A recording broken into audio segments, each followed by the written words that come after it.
નમસ્કાર દર્શક મિત્રો, ફોકલ પોઈન્ટ બાય આજે ઉમટમાં આજે ગુડ ન્યૂઝ છે અને એક બેડ ન્યૂઝ છે.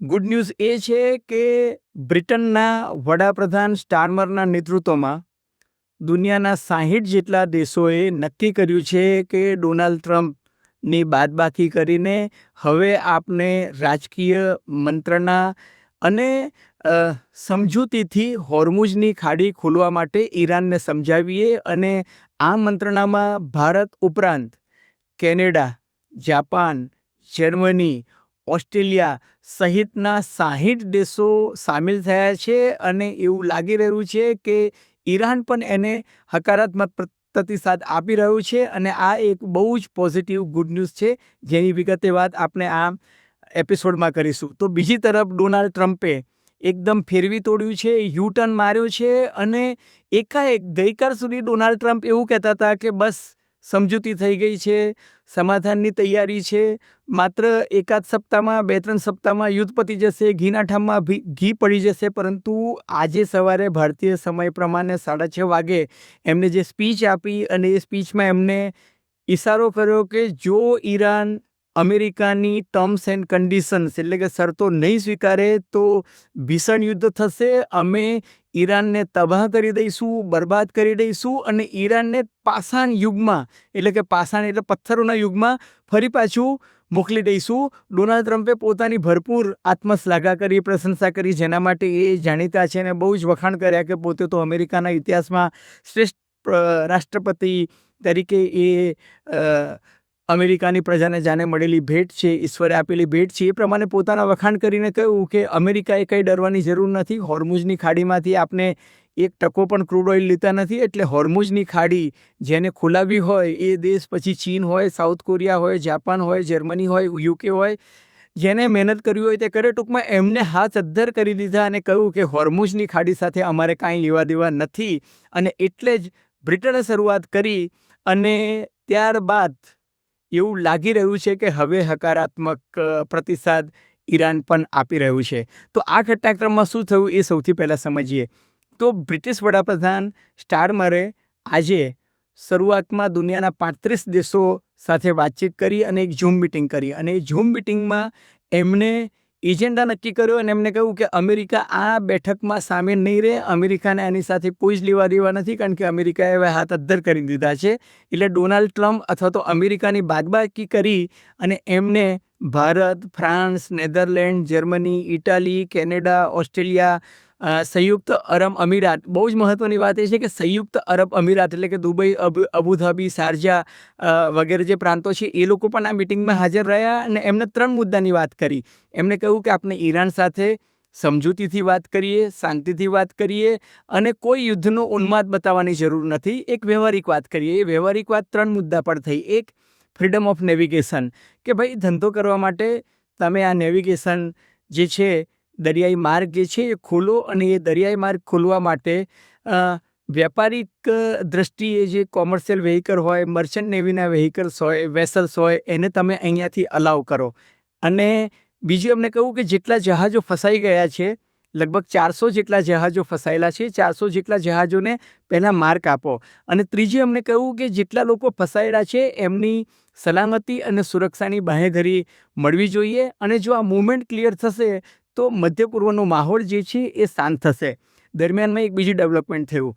ઈરાકે સ્પષ્ટપણે સોય ઝાટકીને કહી દીધું કે ભાઈ ઈરાન અમેરિકાના યુદ્ધમાં ઈરાક હવે ન્યુટ્રલ થઈ ગયું છે. ઈરાક પોતાની યુદ્ધ ભૂમિનો ઉપયોગ હવે કોઈપણ પ્રકારની હોસ્ટાઇલ એક્ટિવિટી એટલે કોઈપણ પ્રકારની યુદ્ધની પ્રવૃત્તિમાં ઈરાક સામેલ નહીં થાય. એટલે ઈરાકને હોર્મુઝની ખાડીમાંથી પસાર થવા માટે ઈરાને આજે ક્લીન ચીટ આપી દીધી છે. અલબત્ત ઈરાક પાસે પોતાના વેસલ્સ નથી એટલે કોઈ મર્ચન્ટ નેવીના વેસલ્સ આવતા નથી, પરંતુ ઈરાક અને ઈરાન વચ્ચે ઓપનલી સમજૂતી થઈ ગઈ હોય એવું દેખાઈ રહ્યું છે અને ખાડીના અનેક દેશો હવે વિચારે છે કે ઈરાન સાથે સમજૂતી કરવી એ વધારે બહેતર માર્ગ છે અને એટલે જ કદાચ યુએઈ એટલે કે સંયુક્ત અરબ અમીરાત છે એ બ્રિટનની જે આ મિટિંગ હતી એમાં હાજર રહ્યું. હવે સામે ઈરાને શું પ્રતિસાદ આપ્યો એ સૌથી મહત્ત્વની વાત છે. ઈરાને એવું કહ્યું કે અમેરિકા અને ઇઝરાયલ સિવાયના દેશો માટે અમારા હોર્મુઝની ખાડીના દરવાજા હંમેશા ખુલ્લા રહેશે, પરંતુ શરતો લાગુ. શરતોમાં શું છે કે લાઇસન્સ લેવું પડશે, પરમિટ લેવી પડશે અને ટોલ ટેક્સ ચૂકવવો પડશે. હવે લાયસન્સ એટલે કે જે વાહનો પસાર થશે એ ઇઝરાયલ અને અમેરિકા સાથે સંલગ્ન નથી એવી બાંહેધરી આપવી પડશે અને લાયસન્સ કઢાવવું પડશે. 1 વર્ષની પરમિટના જે કોઈ ચાર્જ $1 મિલિયન થશે, પરંતુ એ એમને ચૂકવવા પડશે. અને ત્રીજું કે ટોલ ટેક્સ સિંગલ પરમિશન માટે તમારે ચૂકવવું પડશે. પરંતુ સ્પષ્ટ શબ્દોમાં ઈરાને એવો પ્રતિસાદ આપ્યો છે કે અમે તૈયાર છે. એનો અર્થ એ કે જે કંઈ મંત્રણા થશે એનાથી આ મામલો સુલટી જશે.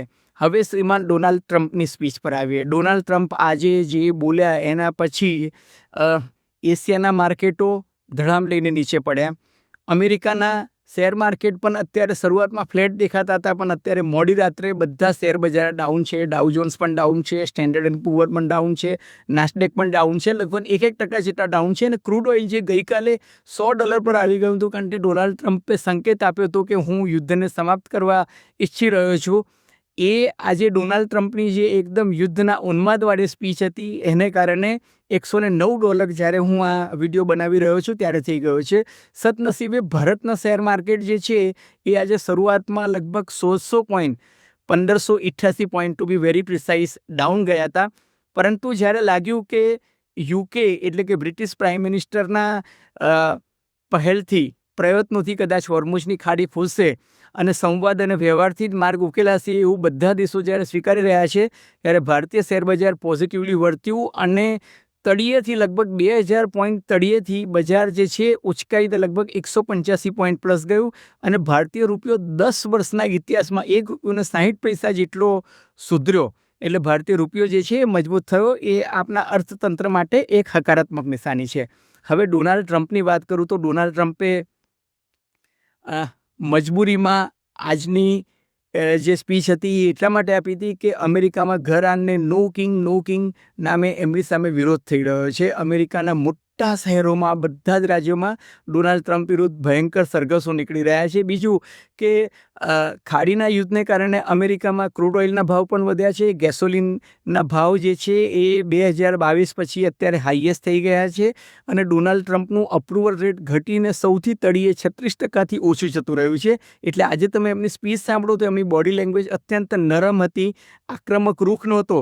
પરંતુ અમેરિકાઈ પ્રજાને જે 19 મિનિટનું એમનું સંબોધન હતું અમેરિકી સમય પ્રમાણે રાતના 9 વાગે, એ પ્રાઇમ ટાઈમમાં એમને સમય તો લીધો અને એ 19 મિનિટની સ્પીચમાં એમણે એમ કીધું અમેરિકી સેનાએ અદ્ભુત કામગીરી કરી છે અને ઈરાનની આપણે કમર તોડી નાખી છે, ઈરાનની નૌસેનાને બરબાદ કરી નાખી છે, ઈરાનની એરફોર્સ એર ડિફેન્સ સિસ્ટમને ખતરનાક કરી નાખી છે, ન્યુક્લિયર કેપેબિલિટી હવે એની રહી જ નથી અને રહી સહી કસર જે છે આગામી 2-3 સપ્તાહમાં અમેરિકા પૂરી કરી નાખશે. જો ઈરાન સકનું રહીને અમેરિકા સાથે સમજૂતી નહીં કરે તો અમે ઈરાનને તબાહ કરી દઈશું, બરબાદ કરી દઈશું અને એવી તબાહી મચાવીશું કે ઈરાન પાષાણ યુગમાં પહોંચી જાય. જ્યારે ડોનાલ્ડ ટ્રમ્પ આ સ્પીચ આપી રહ્યા હતા ને ત્યારે જ ઈરાને વળતો પ્રતિસાદ આપી અને ભયંકર મિસાઇલ અને ડ્રોન અને રોકેટનો મારો ઇઝરાયલ પર ચલાવ્યો. એટલું જ નહીં, હિઝબુલ્લાએ પણ ચલાવ્યો. એટલે આજે ઇઝરાયલની હાલત કફોડી થઈ, ઇઝરાયલ પર ભયંકર હુમલાઓ થયા છે. બીજી બાજુ ઈરાને પોતે આપેલા વચન પ્રમાણે બહેરીનમાં એમેઝોનનો જે સ્ટોર હતો જેની ક્લાઉડ કોમ્પ્યુટિંગ સર્વિસીસ હતી એના પર પણ હુમલો કર્યો અને બહેરીનમાં જે અમેરિકાનું નૌકાદળની છાવણી હતી એના પર પણ હુમલો કરી અને ઈરાને બતાવી દીધું કે અમારી તાકાત શું છે. અમે જવાબ મિસાઇલથી આપીએ છીએ, રોકેટ લોન્ચરથી આપીએ છીએ અને ડ્રોનથી આપીએ છીએ. અને એમને એક તસવીર જારી કરીને બતાવ્યું કે જુઓ અમારી મિસાઇલ બનાવવાની ક્ષમતા, અમારી ડ્રોન સિટી જુઓ. અને ડ્રોન સિટીનો વિડીયો બતાવ્યો કે હજારો ડ્રોન જે છે એ ત્યાં એક ડ્રોન સિટી જે છે એમાં ગુપ્ત જગ્યાએ પડેલા છે. અને એ જોઈને ડોનાલ્ડ ટ્રમ્પ ફરી પાછા આવી ફર્યા અને ડોનાલ્ડ ટ્રમ્પે આકાશી હુમલા કરવાની સૂચના આપી અને જેના ભાગરૂપે ઈરાનનો સૌથી મોટામાં મોટો મધ્ય પૂર્વનો જેને બ્રિજ કહી શકાય 40 કરોડના ખર્ચે બન્યો હતો એ અમેરિકાએ એક વિમાની હુમલામાં તોડી નાખ્યો છે. અલબત્ત ઈરાને પણ સામા પગલે ભયંકર હુમલાઓ જે છે એ ચાલુ રાખ્યા છે અને 2003 પછી અમેરિકાનો આ સૌથી મોટો લશ્કરી હુમલો ઈરાન સામે ગણાય છે. 2003માં ઈરાક સામે અમેરિકાએ હુમલો કર્યો હતો. 2026માં ઈરાન સામે હુમલો કર્યો છે. પણ વિધિની વક્રતા એ છે કે આજે અમેરિકા સામે ઈરાન અને ઈરાક કદાચ હાથ મિલાવી અને લડી રહ્યા છે.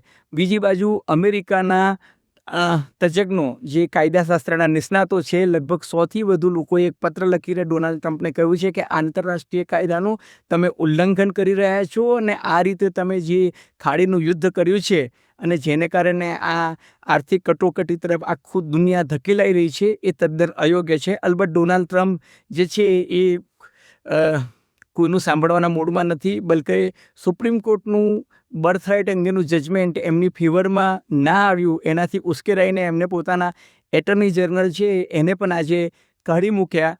અમેરિકી વિપક્ષ જે છે એને આજે ડોનાલ્ડ ટ્રમ્પને ચેતવ્યા છે કે તમે 10 દિવસની મુદત આપી હતી, એટલે 7મી એપ્રિલ સુધી અમેરિકાએ હુમલો નહોતો કરવો જોઈતો, છતાં પણ આંતરરાષ્ટ્રીય નિયમોનું ઉલ્લંઘન કરી અને તમે જે કંઈ કર્યું છે એ અયોગ્ય છે. અલબત્ત ડોનાલ્ડ ટ્રમ્પને આની કોઈ સાડાબારી નથી અને એક પત્રકારના પ્રશ્નના જવાબમાં ડોનાલ્ડ ટ્રમ્પે એવું કહ્યું કે યુરેનિયમ એનરિચમેન્ટ કરવાની ક્ષમતા હવે ઈરાનમાં રહી નથી અને ઈરાન જો બોમ્બ બનાવશે તો અમે સેટેલાઇટથી ચેક કરીએ છીએ.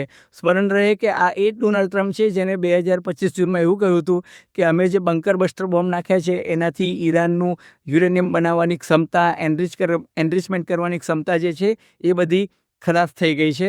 અલબત્ત કુલ મિલા કે વાતનો સાર કહીએ તો ડોનાલ્ડ ટ્રમ્પની સ્પીચ જે છે એ હકારાત્મક બિલકુલ નથી.